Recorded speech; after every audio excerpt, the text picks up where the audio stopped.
प्रसाद जी को ऐतिहासिक वोटों से चुनाव जिताकर भेज देगा।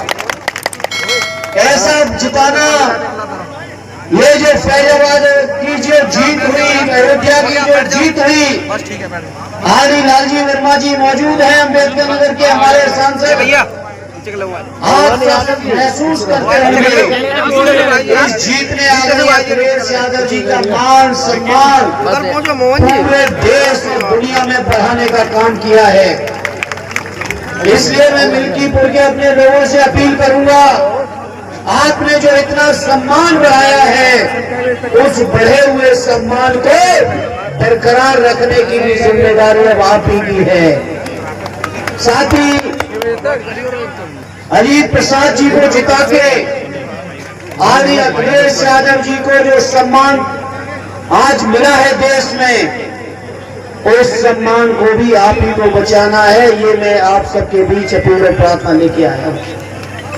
मैं समझता हूं ये क्षेत्र स्वर्गीय बाबूजी मिश्र जी की क्रांतिकारिता, उनका जो संघर्ष रहा, उनका जो लोगों के सामने डट के मुकाबला करते रहे अपने गरीबों के लिए, उस चीज का इस क्षेत्र गवाह है।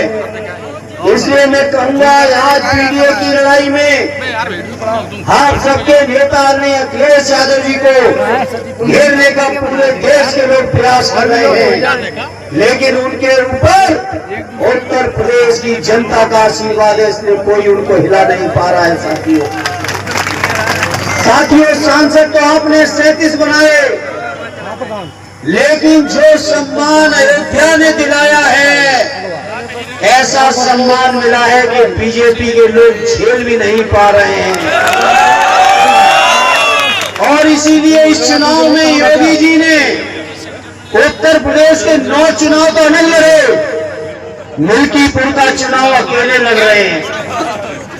मैं इस मौके पे कहूंगा कि मिल्कीपुर के लोगों चाहे जितना षड्यंत्र कर ले बीजेपी वाले, हर षड्यंत्र का जवाब अपने वोटों से दे देना। और जब आप यहां से जिता के अजीत प्रसाद जी को भेजोगे, तो मैं समझता हूं पूरे देश के सामने आदरणीय अखिलेश यादव जी का सीना एक बार फिर से चौड़ा हो जाएगा। तो बताओ मेरे मिल्कीपुर वालों, माननीय अखिलेश जी का सम्मान बढ़ाओगे कि नहीं बढ़ाओगे? बाबूजी आदरणीय अखिलेश प्रसाद जी जब से जीत के गए हैं, पूरे देश के लोगों की निगाह का केंद्र बने हुए हैं, और बीजेपी वाले उन्हें यहां तक नहीं देख पा रहे हैं कि आगे वाली सीट पर वो जब बैठते हैं सम्मान से, तो वो भी बीजेपी वालों से बर्दाश्त नहीं हो रहा है। इसलिए तिकड़म करके उनकी सीट को भी पीछे करने का काम किया है। अरे आप चाहे जितनी तिकड़म कर लो, लेकिन फैजाबाद और मिल्कीपुर की जनता उनके सम्मान को कम नहीं होने देगी, कम ना होने देना, ये हमारा आपसे अपील है, प्रार्थना है।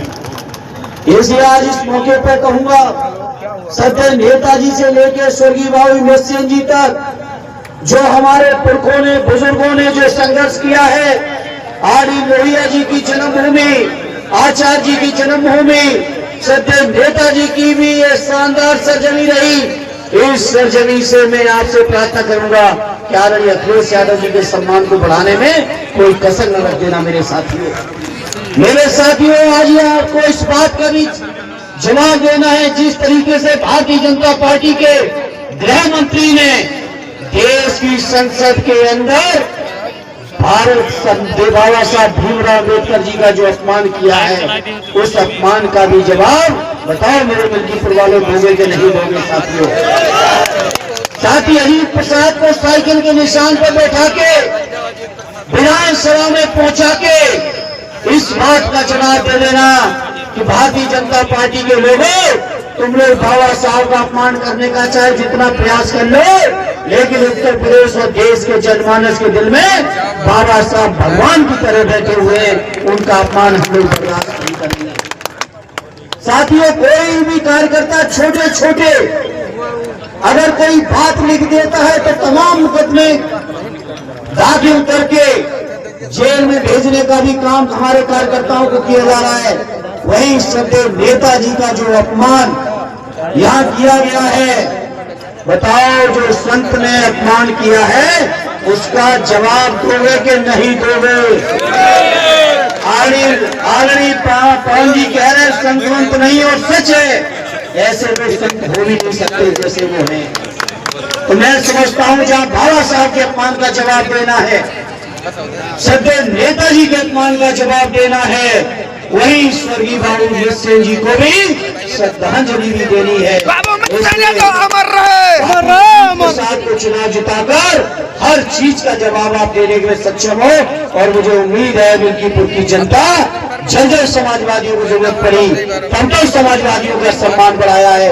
इस चुनाव में भी 5 तारीख को भाई अजीत प्रसाद के पक्ष में वोट डाल देना, जिससे जब 8 तारीख को लोकसभा में हम लोग बैठे होंगे और मिल्कीपुर का जब परिणाम आ रहा होगा तो एक बार फिर माननीय अखिलेश यादव जी का सर गर्व से ऊंचा हो जाए, ये इंतजाम कर देना।